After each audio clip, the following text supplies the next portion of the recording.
దైవ సాక్షిగా ప్రమాణం చేస్తాను.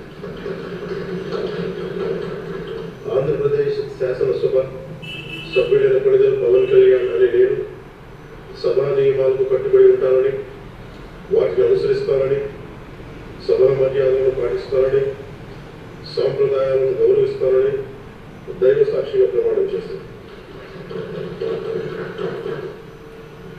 ఇక్కడ రోజా కనపట్లేదు, ఏంటి నాకు అర్థం కావట్లేదు. మొన్నటిదాకా శాసనసభ గేట్ కూడా దాకా అన్నారు, చూశారుగా. మంత్రి, డిప్యూటీ సీఎం, కానీ నువ్వు ఎక్కడున్నావు రోజా? వార్డు మెంబర్గా ఫస్ట్ గెలువు, దాని తర్వాత ఎమ్మెల్యేగా గెలుద్దు. కానీ ఎందుకంటే నీలాంటి వాళ్ళని ఎంపీటీసీకి ఎక్కువ, ఎమ్మెల్యేకి తక్కువ వాళ్ళని మినిస్టర్ చేస్తే ఇట్లాగే ఉంటుంది. ఏంటంటే బురదలో పంది ఇంకా నీ నోరు రెండూ ఒకటే. ఎప్పుడు అశుద్ధాన్నే కోరుకుంటే అశుద్ధాన్నే మాట్లాడ